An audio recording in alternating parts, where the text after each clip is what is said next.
Syria আফগানিস্তানে পরপর হামলা, রাশিয়ার সঙ্গে সম্পর্ক ঠেকেছে তলানিতে। উত্তর কোরিয়া ইস্যুতে চীনকেও রীতিমতো হুমকি দিচ্ছেন তিনি। ডোনাল্ড ট্রাম্প যেভাবে যুদ্ধ আওয়াজ তুলতে শুরু করে দিয়েছেন তাতে বিশ্বজুড়ে বাড়ছে আশঙ্কা। ডোনাল্ড ট্রাম্পের সঙ্গে ভ্লাদিমির পুতিনের সুসম্পর্ক এবার কি দুই সুপার পাওয়ারকে কাছাকাছি নিয়ে আসবে? ট্রাম্প হোয়াইট হাউসে পা রাখার পর প্রশ্নটা উঠতে শুরু করলেও আপাতত তাতেই ইতি। ইদলিবে গ্যাস হামলায় প্রায় 90 জনের মৃত্যু, কাঠগড়ায় বাসার আল আসাদ। পাল্টা আমেরিকাকে টোমাহক ক্ষেপণাস্ত্রের আঘাতে সিরিয়ার শায়রাত বিমান ঘাঁটি ধূলিস্যা।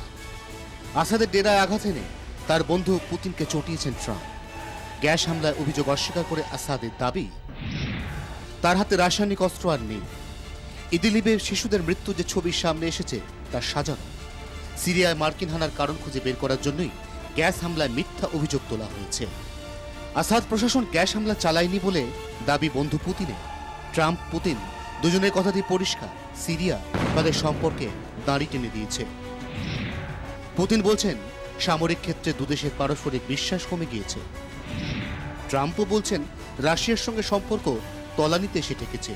এমত অবস্থায় আবার আফগানিস্তানে মার্কিন অস্ত্রাগারের সবচেয়ে বড় নন নিউক্লিয়ার বোমার হামলা, যা পুতিনকে বার্তা দিতেই ট্রাম্পের আগ্রাসী মনোভাবের পরিচয় হিসেবে দেখছে কূটনৈতিক মহল।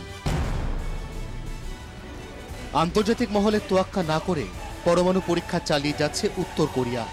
বেজিংয়ের মদতে পিয়ংইয়ংয়ের এই আস্পর্ধা বলে মনে করছে ট্রাম্প প্রশাসন।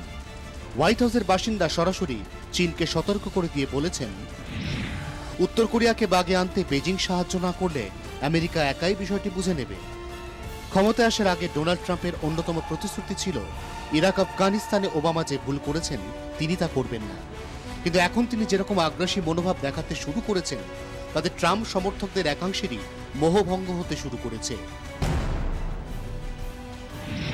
সিরিয়া আফগানিস্তানে পরপর হামলায় কি নতুন করে যুদ্ধে দামামা বাজানোর ইঙ্গিত দিচ্ছেন ডোনাল্ড ট্রাম্প? বেজিং মস্কোর সঙ্গে টক্কর বাড়িয়ে তিনি কি make America great again slogan সফল করতে চাইছেন?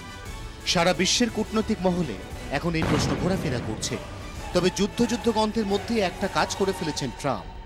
আসাদকে সবক শেখানোর চেষ্টা করে ব্রিটেন ফ্রান্সকে পাশে পেয়ে গিয়েছেন তিনি, যে দুই দেশ কখনোই হোয়াইট হাউসে তার পা রাখা নিয়ে উৎসাহী ছিল না। ফলে ডোনাল্ড ট্রাম্পের বিদেশ নীতি আগামী দিনে কোন দিকে গড়ায় তা নিয়ে আশঙ্কা কৌতূহল দুই বাড়ছে। ব্যুরো রিপোর্ট, 24 ঘন্টা।